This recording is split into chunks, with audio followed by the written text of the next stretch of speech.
Hi, I'm Dustin Perry. I'm the CEO of Kingfisher Metals. We are a publicly traded exploration company based in British Columbia, trading on the TSX under KFR. We're well capitalized, close to $8 million in the bank, about over 30% institutionally held, close to 30% held by insiders. And we are currently advancing our 100% owned 511 square kilometer district scale Gold Range project. We've got 2 drills going there right now. I'm going to be heading up to site with some investors next week.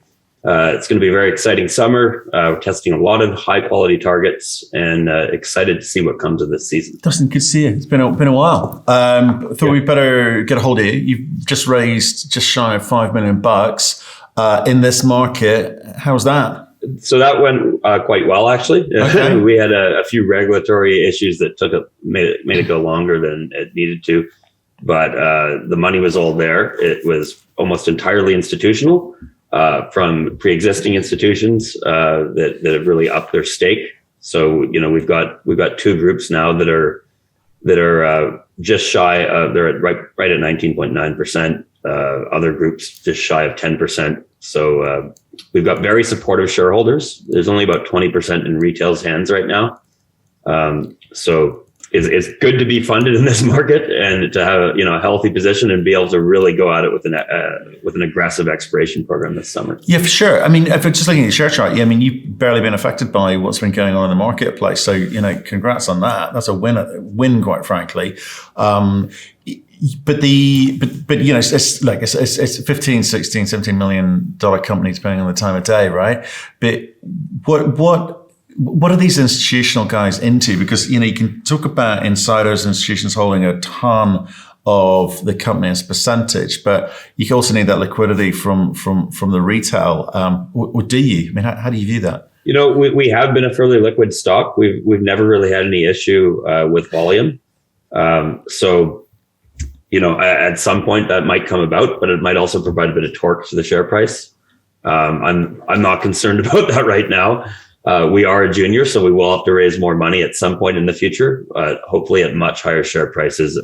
And that's the whole idea here, is to do a large program this year, take a lot of shots on goal and, get some excellent results. Right. Okay. 8 million in cash. Let's call it 16 million today.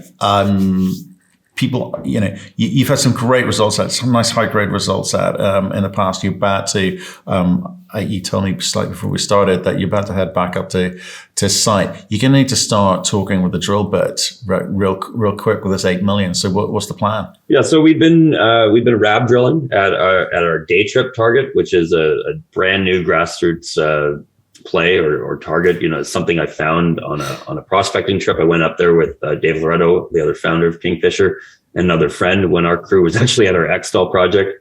Found a really interesting area that I identified off Google Earth, and we are, I believe, on our 28th RAB hole there right now.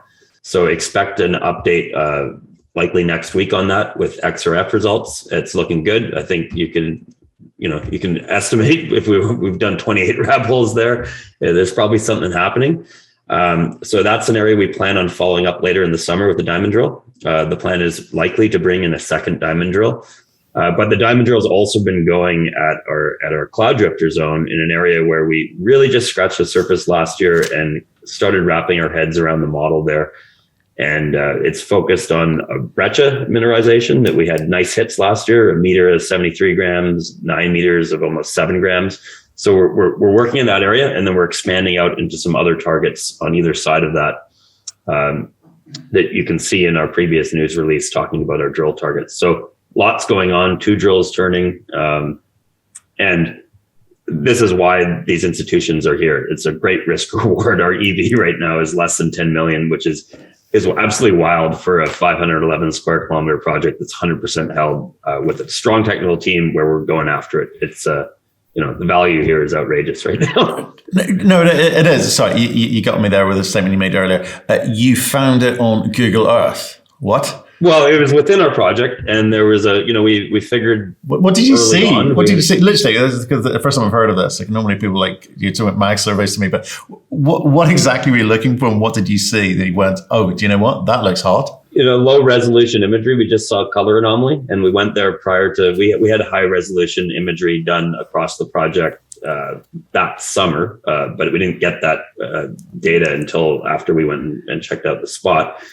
It looked like a nice place to camp, and there was a color anomaly. So we went there, we had some stakes, and went prospecting and walked up upon a zone 70 by 90 meters with subcropping breccia mineralization, high grade up to 20 grams, soils or talus fines over 8 grams. And we've been drilling that area over a broad area, over 250 meters, and we like what we're seeing visually. We will be announcing that in the near future. We've got XRF results from this they're different than when you see people releasing XRF results that are point samples on core. These are homogenized samples where we sieve them and we've got fines. So it is actually quite representative of each 1.5 meter interval. And then the actual assay results, we expect those fairly soon. We changed our labs this year and we're going with this new Photon assay technology that's getting us much faster turnaround. We are running fire assay checks on it to make sure statistically it works. So there might be some delays at first with getting those check samples because the fire assay will take longer than the actual Photon assay. But once we have those, results are going to be coming out in a much better sequence than last year, and probably than other companies as well, because we've already got a lot of samples at the lab.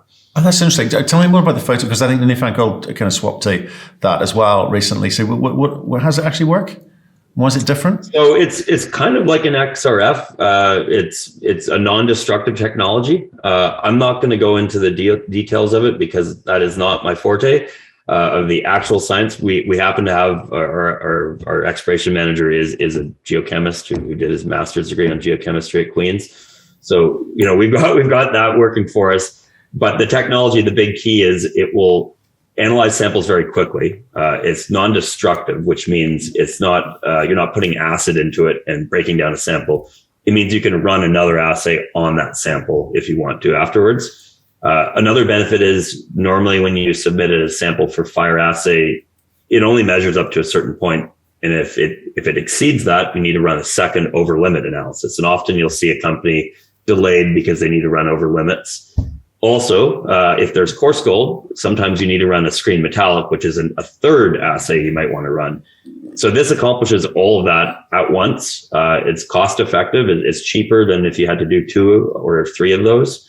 And it does a lot at once. And the one company that has this single machine in Canada, there's many of them in Australia. I know Barrick and Kinross put a few in mines in Africa, but there's one machine in Canada right now, and it was available to limited companies basically on a first come, first serve. And we signed up for it over the winter.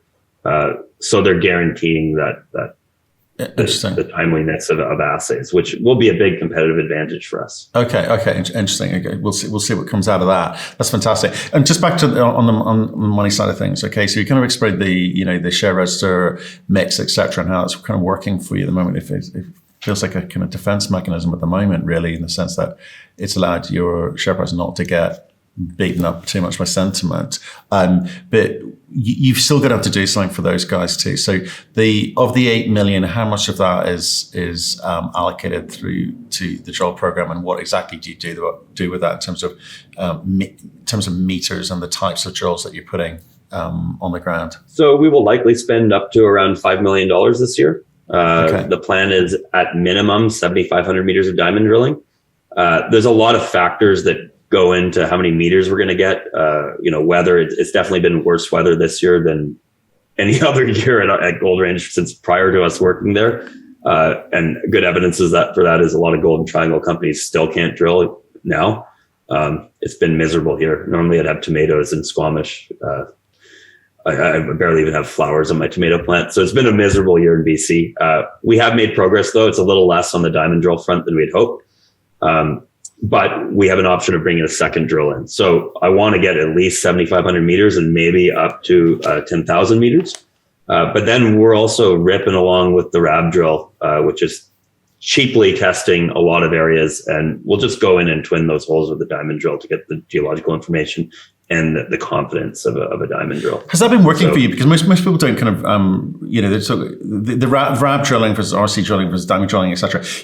People should need to understand what each of those do. It might be worth you kind of running through that. But the RAB is giving you enough data to say, actually, we can go diamond and go I mean, what sort of depths are we talking about for both the RAB and the follow-up diamond? Yeah, so our deepest holes have been in the mid 80s, so say 85 meters. Okay. Our shallowest, I think, was about 17 meters. Wow. Okay. One issue at Day Trip is we're in a significant hydrothermal system there that we knew before.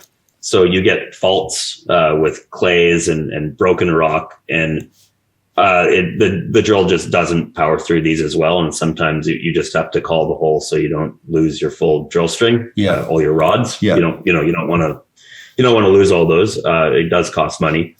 But if we hit something like that, we know that we can just go follow it with the diamond drill. And so the way we've been doing this is we're drilling generally around one hole a day. We've had some weather days where we had a lightning storm the other day and they had to come off. So around one hole a day, and it's a track mounted drill rig that is broken into pieces, but then can get up there and actually move around itself. So if we're moving a large area, we do use the helicopter, but we don't even have to move the drill. We'll just have to move the rods and the support supplies. But the thing can go around, it's remote controlled. It can go around, bang off one of these holes. We've got geos on site they're taking a sample, and we've got chips. So we've got chips. We also get XRF, a fine fraction of this, so the really homogenized fraction. And then a sample also goes to the lab. So we've got basically every evening I'm eagerly awaiting, and I get to see the XRF results. Or we do a session with our geologists looking at it in 3D and Leapfrog with photos of it. And, it's quite exciting.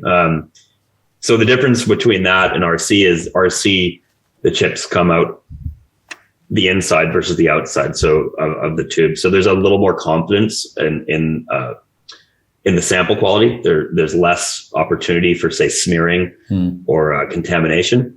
It also costs a lot more. And our idea with this is if we get something really good, we're just going to follow it with a diamond drill anyways. It's permitted. We've got the drill on site. But what we've seen so far, I don't think there's a lot of that going on because everything makes sense geologically. You can look at the chips and build a geological model from it. You're not getting structure, but it's definitely seems to be working. Yeah. No, so it's cheap. Yeah, no, shit. No, I've seen it used in West Africa to great effect down over there. So given what you've seen in the past with your drill programs, this model that you're employing, it works for you, and you're going to build on that with the next sort of 7,500 meters. You're going up to site soon, and are you going to take some shareholders up, or are these new shareholders? Yeah, we're going to take some pre-existing shareholders up to site. Some that are actually insiders now, and do a tour. I'm really looking forward to it. Yeah, we're gonna go look at everything.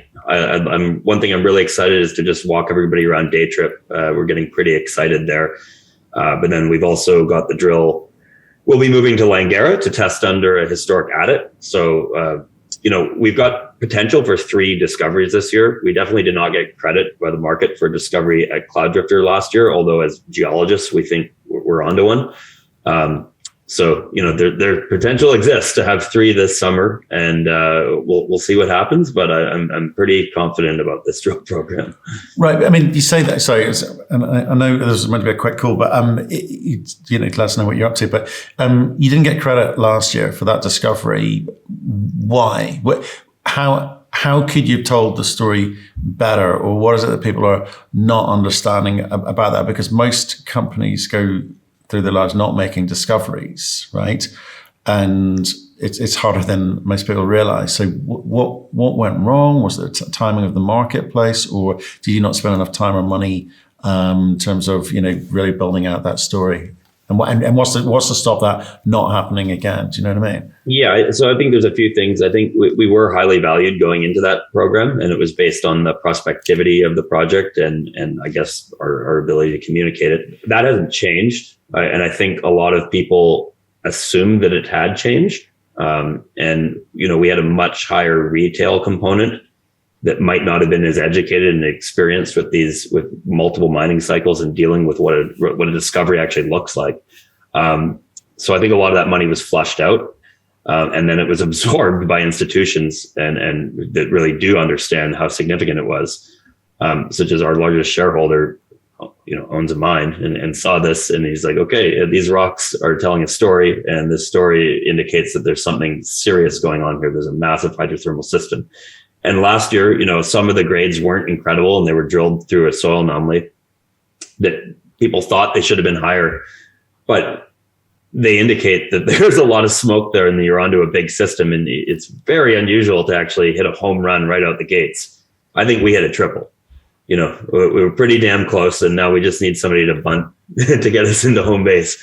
But I think there's potential for home runs this year.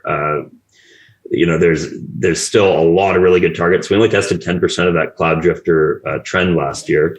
And we're testing the rest of it this year. Our best targets across it, moving around much more, plus day trip. So I don't think we got credit for it last year. And it could be my fault for miscommunicating it. It could be a large number of things. But I don't think that will happen this year, because we're giving this a real full shake, and we're not walking into this with any trepidation. We are going in and just running a blitzkrieg on this project and really hammering the living daylights out of it with a large expanded program on many more targets, with a year of exploration knowledge in hand, which is a big difference that we did not have last year. Okay, well, look, Brendan, appreciate you, picking up the phone. Appreciate the update. You sound pretty excited about some of these assays that will be coming. Well, certainly the area from where some of these assays will be coming back. We'll be watching very, very closely on that, and obviously, as the drill program gets moving, wait to see what comes from that as well. So, Dustin, thanks for your time today. Thanks, Matt.